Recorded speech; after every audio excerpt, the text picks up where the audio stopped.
코스피 지수의 연일 사상 최고치 경신 속에 또 다른 지표도 사상 최고치를 경신했습니다. 고객 예탁금이요. 어제 1월 8일 기준 92조 원까지 치솟았는데요. 자, 90조 원을 넘은 고객 예탁금, 이거는 사상 최대 규모라고 할 수 있습니다. 자, 그런데요, 이 예탁금 규모의 증가는 시장의 판도를 바꾸는 아주 중요한, 뭐라고 그럴까요? 시장의 체질을 바꾸는 연료라고 할 수 있습니다. 자, 오늘 증시 토크에서 이 점에 대해서 함께 생각을 해보도록 하겠습니다. 자, 앞서 언급드린 대로 고객 예탁금이 90조 원을 돌파해서 92조 8,537억 원까지 급증했습니다. 자, 이게 1월 8일 기준인데요. 중요한 점 중에 하나는, 이 숫자 자체가 90조 원을 돌파했다라는 점도 있고, 1월 8일에 단 하루 만에 3조 원 이상 증가했다라는 점도 아주 중요합니다. 왜냐? 자, 보통 보게 되면 예탁금이 이렇게 크게 증가할 때는, 일반적인 상황에서는요, 하나, IPO, 공모주, 신규 공모주 청약이 있을 때 이러한 현상이 나타나고, 또 다른 하나는 개인의 대량 매도가 있을 때 D+2일 뒤에 저렇게 대규모 예탁금 증가가 발생하곤 합니다. 자, 그런데 이번 같은 경우에는 이 둘 다 아니었어요. 그럼 이게 뭐냐? 오롯이 개인 투자자의 자금이 1월 8일에 3조 원이나 몰렸다라는 점이죠. 이거는 어떻게 보면 연초에 자금이 다른 금융기관에서 주식 투자를 할 수 있는 증권사로 유입되었다라고 할 수 있고요.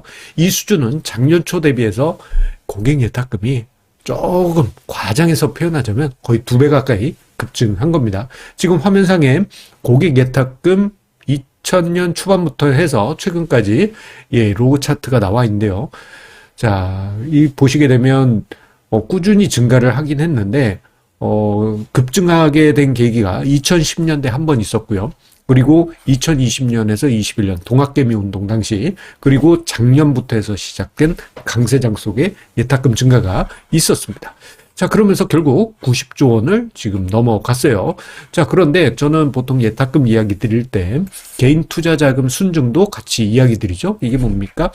예탁금 증감하고, 그리고 개인 투자자의 코스피 코스닥 순매매, 요 합산한 금액이 개인 투자 자금 순증이라고 저는 부르고 있고, 그것을 월간 단위로 해서 계산해서 여러분들께 종종 보여드리고 있습니다. 자, 그런데요, 이 자료를 보시게 되면 2020년하고 2021년 이때 동학개미 운동 일어나면서 시장이 뜨거워졌잖아요. 그때 거의 매달 개인 투자 자금 순증이 연속해서 증가하는 현상이 있었는데, 자, 2022년 이후에는 이게 들쑥날쑥했습니다. 자, 그러다가 작년 9월부터 해서요, 매달 개인 투자 자금 순증이 증가세를 보입니다. 9, 10, 11, 12, 1, 2, 5개월 연속 증가했어요. 이건 아주 중요한 의미가 있습니다. 이렇게 5개월 연속 증가한 것은 동학개미 운동 때 이후 처음 발생하는 현상이기 때문이죠. 특히 그 전달, 그러니까 6월 달에 10조 원 넘게 개인 투자 자금 순증이 증가했는데, 최근 5개월 합산 그 정도 규모에 이르렀거든요. 이것은 잘하면, 우리가 이런 분위기가 연이어졌다? 2020년, 21년과 같은 그러한 분위기가 또다시 만들어질 가능성이 크다라는 점을 함축하고 있는 대목이라 할 수 있겠습니다. 자, 그런데요, 고객 예탁금 작년부터 해서 40조 이상 증가한 부분이 있잖아요. 자, 그런데 작년에 유입됐던 자금은 일단 차별화 장세에서 사용된 것으로 보여집니다. 자, 보시게 되면 작년 9월부터 해서 12월 개인 투자 자금 순증이 11조 원 증가했고, 6월 달에 11조 원 증가했잖아요. 그런데 요 기간 중에 보게 되면은 코스피는 올라가고 다른 종목들은 안 올라가는 이러한 현상이 나타나는데, 그 자금들이 대형주하고 ETF, 코덱스 200이라든가 타이거 200이라든가 이런 지수 관련 ETF를 매수하면서 자금이 다른 종목으로 잘 퍼지지 않는 그러한 현상이 나타났습니다. 결국 차별화 장세 속에 지수만 상승하고 종목 대부분은 좀 제자리 걸음을 걷는 그런 모습이 반복이 됐죠. 자, 그런데 향후 예탁금이 90조 원대를 넘어서 100조 원대에 이르게 되면요, 이 증시 체질 분위기가 바뀔 것으로 보여집니다. 제가 몇 달 전에 다른 자문사 대표님하고 대화를 나누다가 지금 차별화 장세가 언제 정도 결정적으로 바뀔 수 있겠느냐라는 대화가 오갔어요. 그때 제가 그 자문사 대표님께 이야기 드린 게, 고객 예탁금 100조 넘어갔을 때 우리가 좀 지금까지 본 다른 양상이 나타나지 않을까요?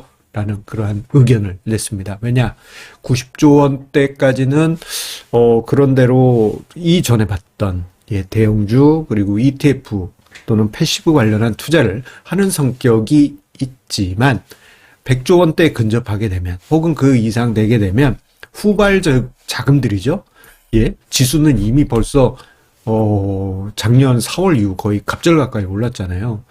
자, 이 투자자들 입장에서는 지수에 추종한다? 이거는 부담스러울 수 있습니다. 그래서 그 자금들 중에 상당 부분은 ETF나 대형주에 투자하시겠지만, 또 자금 중에 상당 부분은 다른 종목으로 이렇게 흩어지는 현상이 나타나면서 개별 종목들도 흥미진진하게 움직이는 2020년, 21년과 같은 그런 분위기가 다시 재현될 가능성이 크지 않겠느냐 생각이 됩니다. 따라서 100조 원대 예탁금 돌파하게 되면요, 이게 제 생각에는 올해 1분기 안에, 지금 분위기 좋으면 1분기 안에 달성될 것으로 보여지는데, 그 수준으로 근접할 때부터 이미 시장은 다른 양상이 나타나면서 차별화 장세에서 확산 장세 또는 비차별화 장세로 전환될 가능성, 개연성이 크다라고 보여집니다. 따라서 지금 답답하시긴 하실 거예요.